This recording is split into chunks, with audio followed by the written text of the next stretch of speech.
Olá pessoas, no vídeo de hoje vamos falar um pouquinho sobre Espelhos Distantes, que é o quinto arco que compreende então os volumes 29 a 31 de Sandman. Caso você não saiba, estamos aqui neste canal fazendo um projeto de leitura coletiva desta obra do Neil Gaiman.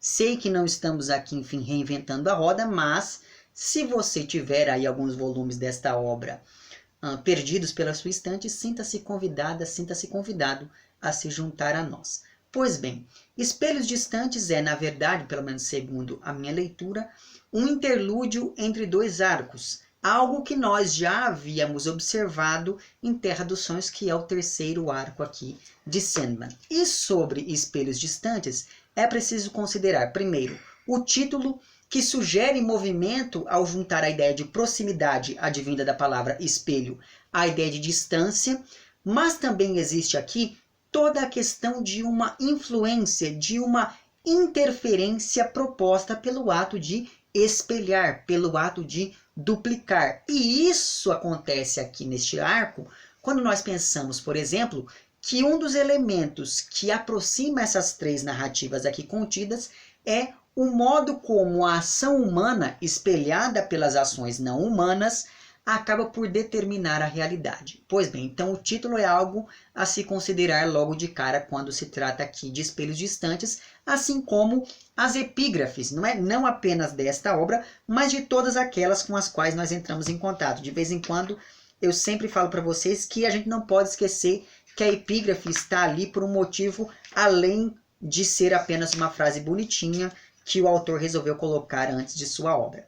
Pois bem, como é de praxe, nesses arcos de Sandman, pelo menos até agora, Espelhos Distantes começa com duas epígrafes. A primeira delas foi retirada de uma obra chamada Tudo Bem Quando Termina Bem, que é lá do William Shakespeare, e se trata, na verdade, da fala de um personagem chamado Lafeu, que diz o seguinte: dizem que já não há milagres, e aí estão os nossos filósofos para tornar ordinárias e familiares as coisas sobrenaturais e inexplicáveis. Daí resulta brincarmos com os fenômenos mais terríveis, barricando-nos por trás de nosso suposto conhecimento quando deveríamos ceder ao medo do desconhecido. E a segunda epígrafe é uma fala de um sujeito chamado Rustichello de Pisa, ou algo do tipo, que diz o seguinte: veja bem, eu conheço a história toda, estou escrevendo-a no papel para você, para que ela seja lembrada. Então veja aqui, na primeira epígrafe, nós temos a ideia, e aí agora eu vou deixar aqui o meu volume de lado, porque ele é pesado, enfim, aquela coisa toda. Mas enfim, na primeira epígrafe, nós temos então a ideia do predomínio da razão, que vai aparecer principalmente na primeira história aqui deste quinto arco. Enquanto na segunda epígrafe, nós temos a ideia da ligação entre a alteração, por um lado, mas por outro lado, a preservação da memória e da história. E isso é uma coisa que também vai estar presente aqui nessas três narrativas. E isso acaba se ligando a outra coisa muito importante a ser considerada em se tratando de Espelhos Distantes, que é o movimento de problematização sobre o discurso histórico oficialmente constituído. Por quê? Nós temos aqui três personagens históricos narrados a partir da perspectiva de figuras anônimas. E isso acaba nos mostrando que o mesmo evento pode ser representado sob diferentes óticas. E aí entra o elemento sobrenatural nessas narrativas aqui propostas pelo Neil Gaiman, já que nelas o elemento humano e histórico se entrelaça ao mitológico e sobrenatural para moldar a realidade em três épocas e em três lugares diferentes. Então você tem lá a França revolucionária, a Roma do César Augusto e a São Francisco do século XIX.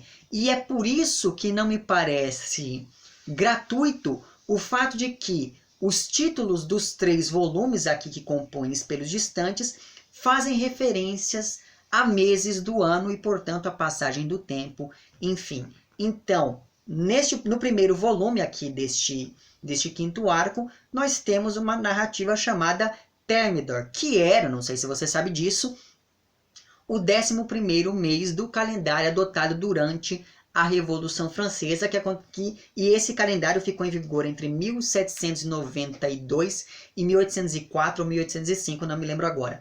Mas enfim, e esse mês de Thermidor corresponderia ali a meados de julho até meados ali do mês de agosto do calendário gregoriano.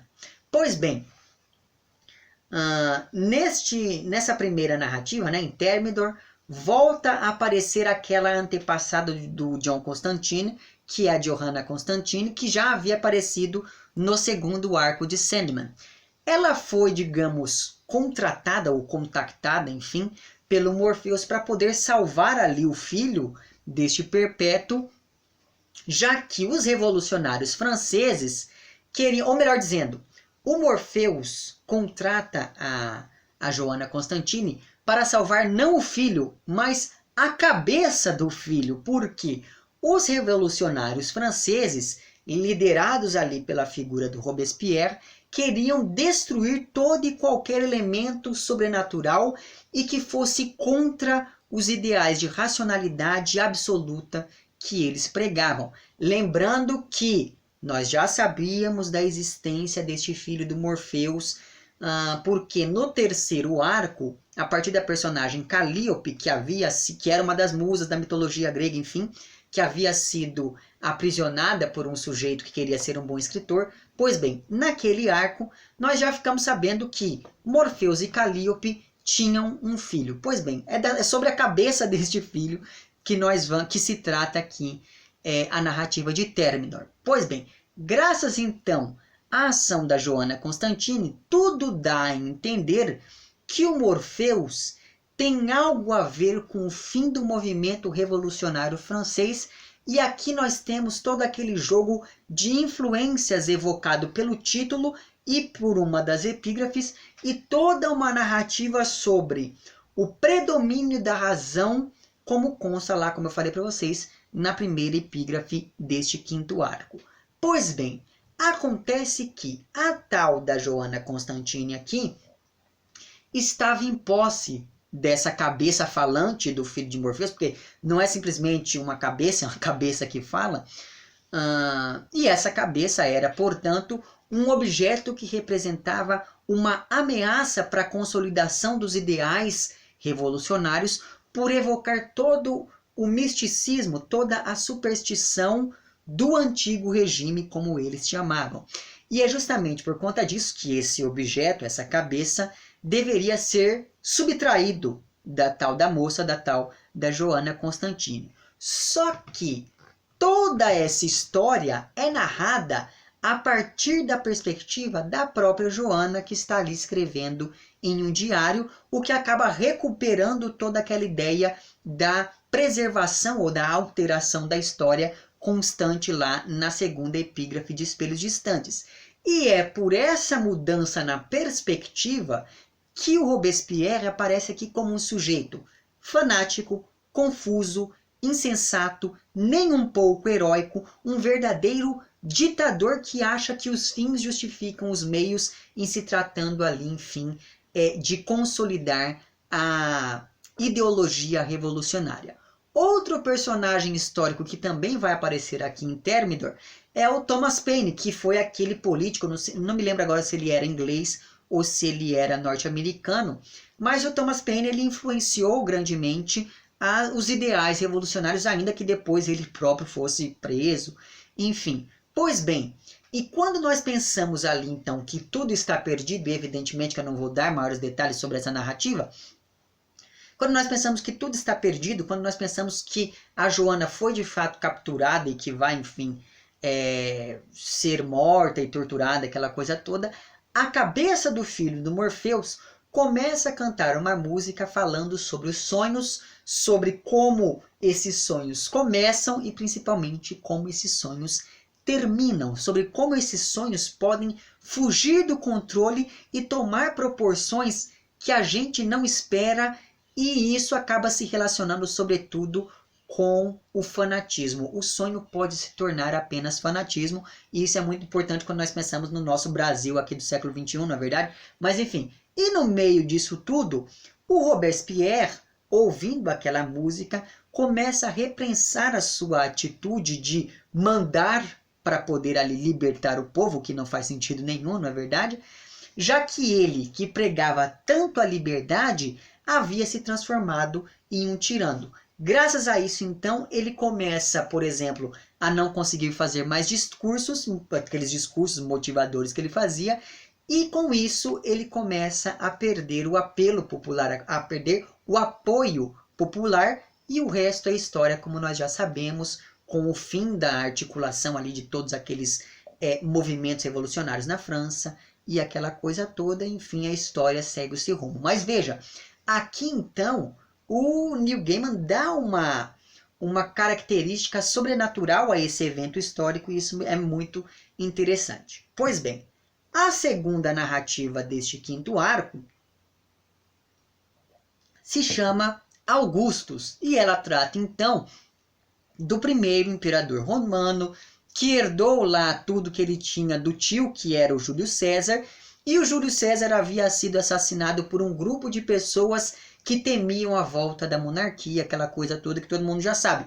Depois então de ter assumido o poder, e depois de ter evidentemente homenageado a si mesmo, colocando o próprio nome em um dos meses do ano, o Augusto acabou ali se vendo confrontado por um sujeito chamado Marco Antônio, que fez circular ali alguns rumores que diziam que o Augusto só foi herdeiro do tio porque mantinha relações sexuais com Júlio César, e isso também é algo muito conhecido aí historicamente. Não se sabe se isso é verdade ou não, mas enfim, a fofoca acabou prevalecendo. Isso tudo, esse evento, esses fatos históricos vão ser tratados aqui, já que nós estamos diante de um Augusto que, apesar de envelhecido, ainda possui uma série de traumas relacionados com este estupro. Eu ia fazer estupro entre aspas, mas não. Com este estupro que ele sofreu ainda na adolescência lá por parte do tio e aquela coisa toda. Depois então de subir ao poder, o Augusto soube da existência de duas profecias excludentes, e isso não faz o menor sentido, porque a profecia não é algo especulativo. Então, a partir do momento em que você tem uma profecia que diz que algo irá acontecer, não pode existir uma outra profecia dizendo que aquilo não acontecerá, porque teoricamente a profecia é um discurso verdadeiro em termos, enfim, teológicos ou como você preferir. E essa existência de duas profecias excludentes acaba ajudando a esboroar a ideia de discursos tidos como verdadeiros, como é o discurso profético. Então, uma dessas profecias dizia que Roma duraria milênios e se espalharia pelos 4 cantos do mundo. E aí você tem toda aquela importância da figura do imperador como esse sujeito que tem que tem esse senso de expansão, não é? De expansão do reino.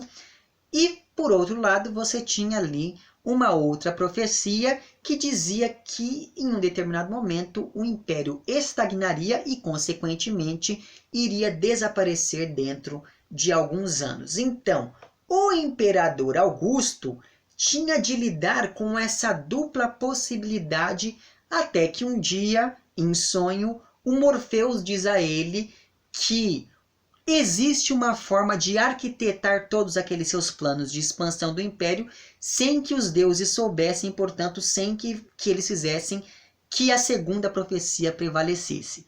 Uma vez por ano, o Augusto deveria se vestir de mendigo e deixar de ser imperador, porque assim, já que os deuses não ligam para os pobres, o Augusto poderia pensar com calma sobre qual decisão ele deveria tomar sobre ali o destino não apenas dele próprio, mas de todo o império. E aqui nós temos, novamente, uma quebra de expectativa, já que, contrariando a lógica, mas não a história, o Augusto acaba optando pela dissolução do império.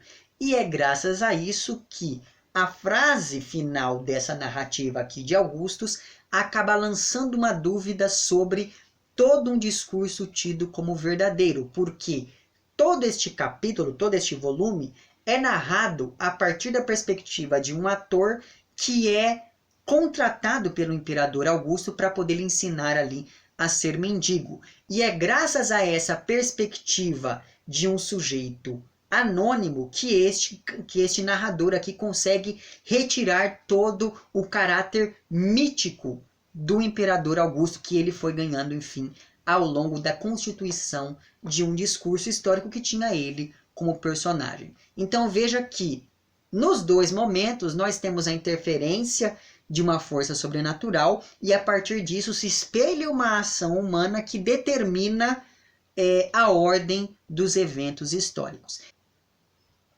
E com isso nós chegamos então à terceira e última narrativa deste quinto arco, que se chama 3 Setembros e 1 Janeiro. E essa história, ela vai acontecer nos Estados Unidos, vai começar ali em 1859, e ela vai falar de um personagem histórico real, que é o Joshua Abraham Norton, se não me engano, é Joshua Abraham Norton, isso mesmo, estou aqui colando, tá bom? Mas enfim, esse Joshua Norton, ele foi uma figura histórica que durante uma viagem ali pela América do Sul acabou perdendo todo o dinheiro que havia herdado do pai e então ele volta para os Estados Unidos, fica um tempo ali decidindo o que vai fazer da vida e tem a brilhante ideia de se autoproclamar imperador da América em 1859, já que até então não havia tido nenhum imperador nos Estados Unidos.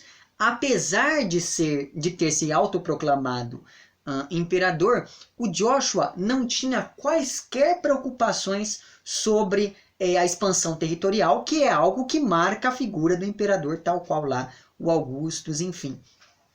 Então, o que essa narrativa aqui de Sandman vai fazer é explicar o que levou esse sujeito a se autoproclamar imperador.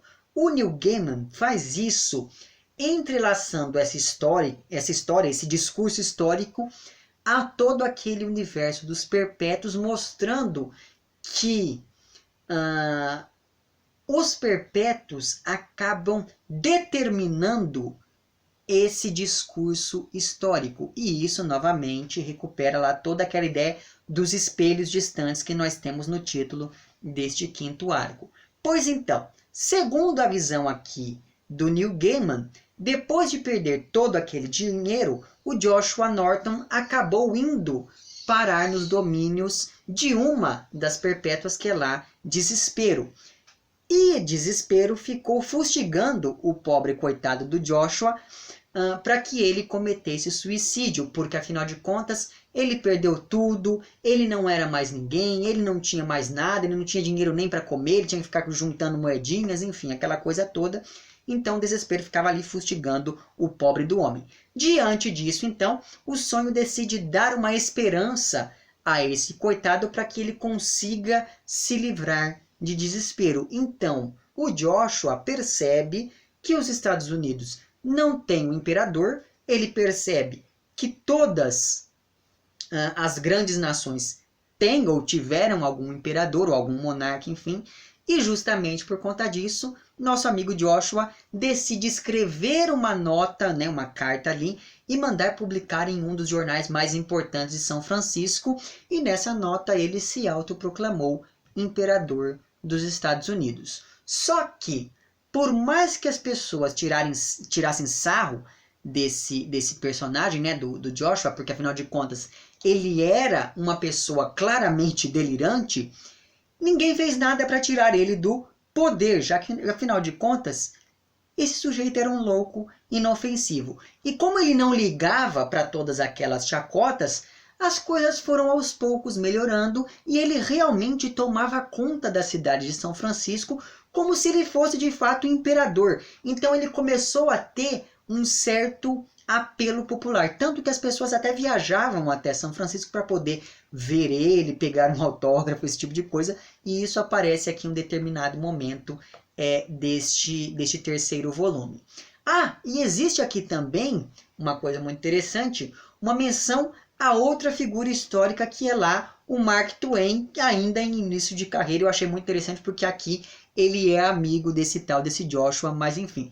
Só que é claro que nesse meio tempo desespero, delírio e desejo ficavam sempre ali à espreita, tentando, enfim, esperando que este imperador fraquejasse em seus propósitos.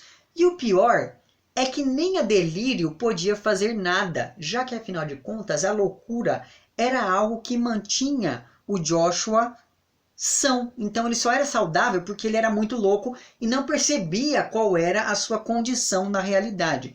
E é justamente por conta disso que acaba acontecendo uma pequena rusga entre desejo e sonho. E aí a gente começa a perceber que essa briga entre os dois começou há bastante tempo. E nós sabemos muito bem que os dois não se dão bem. E aqui a gente começa a perceber, então, enfim, que isso é algo que vem de outros carnavais. Então veja que no primeiro mês de setembro aqui dessa narrativa, né, porque lembra lá que o nome do capítulo é 3 setembros e 1 janeiro, mas enfim, no primeiro mês de setembro, o Joshua acaba recebendo a visita de desespero, enquanto que no segundo mês de setembro, ele acaba recebendo a visita do sonho, e no terceiro mês ele acaba recebendo ali a visita de delírio e de desejo. Já no mês de janeiro, ele recebeu a visita da morte, que é outra das perpétuas, e foi com ela para o além. Não sei quanto a vocês, mas essa foi a minha narrativa preferida dentre essas três aqui deste quinto arco. Então, eu não sei se ficou claro também para vocês, mas nessas três narrativas, o Neil Gaiman acaba colocando de maneira direta o modo como os perpétuos influenciam os seres humanos. E ainda nos mostrou mais, ele ainda nos mostrou que todas essas ações grandiosas do ser humano começam com sonho e depois se tornam realidade. Nesse sentido, então, me parece que essas narrativas mais independentes dentro do conjunto de Sandman, então essas narrativas mais independentes deste arco e lá de Terra dos Sonhos são muito mais filosóficas do que aquelas que nós observamos em arcos maiores, além de permitirem que a gente conheça melhor alguns desses perpétuos a partir do modo como eles interferem na vida humana e como eles se relacionam uns com os outros. Então, fica aqui a minha recomendação. Apesar de ser assim um arco bem menor, um arco até de certo modo difuso em um primeiro momento, me parece que a gente tem que ler com um pouco mais de atenção justamente para poder observar de que maneira essas narrativas acabam se conectando, acabam se interligando, certo? Caso eu não tenha falado alguma coisa que você gostaria aí de acrescentar, fique à vontade. E é isso. Se você gostou do vídeo, não esqueça de curtir e de compartilhar. Caso não tenha gostado, não esqueça de dizer lá embaixo por que não gostou. Se você está inscrito no meu canal, muito obrigado pela sua inscrição. Caso não esteja inscrito, inscreva-se também lá embaixo. Um amplex para vocês todos, até o próximo vídeo e tchau!